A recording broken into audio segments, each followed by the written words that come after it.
gospel.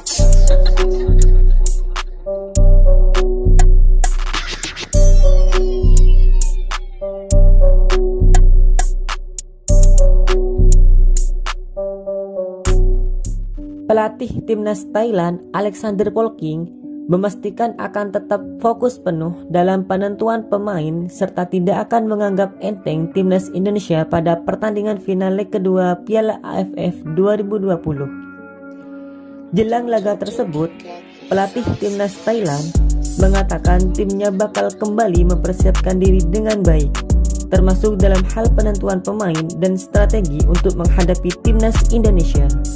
Kondisi kami bagus menjelang pertandingan leg kedua. Kami hanya perlu menyusun ulang susunan pemain, strategi, dan tidak ada waktu lagi untuk latihan. Kami harus bersiap dengan baik, ucap Polking dalam konferensi pers menjelang pertandingan final leg kedua di Singapura. Merujuk final Piala AFF sejak menggunakan format 2 leg, belum pernah ada tim yang mampu juara setelah kalah 2 gol atau lebih di leg pertama. Timnas Indonesia kalah 0-4 dari Thailand pada leg pertama final Piala AFF. Skuad Garuda butuh kemenangan selisih 5 gol untuk menjadi juara atau minimal selisih 4 gol untuk memaksa terjadinya perpanjangan waktu. Berkaca pada final-final sebelumnya di Piala AFF sejak menggunakan format 2 leg, belum pernah ada tim yang mampu menjadi juara setelah kalah dengan selisih 2 gol atau lebih. Timnas Indonesia pun sebelumnya pernah merasakan hal tersebut. Pada Piala AFF 2004, Indonesia kalah 1-3 dari Singapura di leg pertama. Saat ganti bertandang ke Singapura, Timnas Indonesia kembali kalah 1-2 dan alhasil secara keseluruhan takluk 2-5 dalam agregat. 6 tahun berselang, Timnas Indonesia kalah telak 0-3 dari Malaysia pada leg pertama. Saat ganti jadi tuan rumah, Timnas Indonesia hanya mampu meraih kemenangan 2-1 sehingga kalah 2-4 dalam agregat. Dengan kondisi tersebut, Timnas Indonesia bisa mencetak sejarah besar bila mampu jadi juara Piala AFF di edisi kali ini. Tak hanya merebut trofi pertama, Timnas Indonesia juga bakal jadi tim pertama yang bisa melakukan comeback dan jadi juara usai kalah dengan selisih 4 gol pada leg pertama final Piala AFF. Timnas Indonesia bertekad untuk bisa menang di leg kedua final Piala AFF 2020. Tak mudah memang untuk menang dengan margin skor 5-0. Namun dalam beberapa kesempatan, baik pelatih dan pemain timnas Indonesia sepakat untuk tak menyerah. Berikut ini 3 alasan mengapa skuad Garuda bisa comeback dari kekalahan 0-4 di leg pertama. Pertama, Sintayong evaluasi pemain. Selepas laga kontra Thailand, Sintayong segera melakukan evaluasi. Beberapa titik yang dianggap jadi biang keladi kekalahan akan segera dibenahi di leg kedua agar tim merah putih tak lagi melakukan kesalahan yang sama. Ini akan menarik sebab Piala AFF Sintayong selalu bergonta-ganti pakem dan pemain.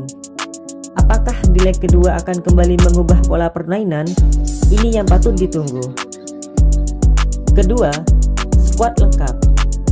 Timnas Indonesia dipastikan akan bermain dengan kekuatan penuh. Pos bek kiri yang sempat ditinggal Pratama Arhan karena akumulasi kartu kuning akan kembali dihuni oleh penggawa PSIS Semarang itu. Saat di final leg pertama, Timnas Thailand kerap memborbardir pos kiri Timnas Indonesia. Jadi dengan adanya Arhan, besar kemungkinan lubang itu akan ditutupi.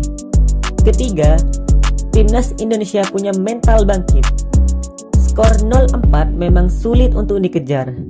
Namun, Timnas Indonesia punya pengalaman soal ketertinggalan skor.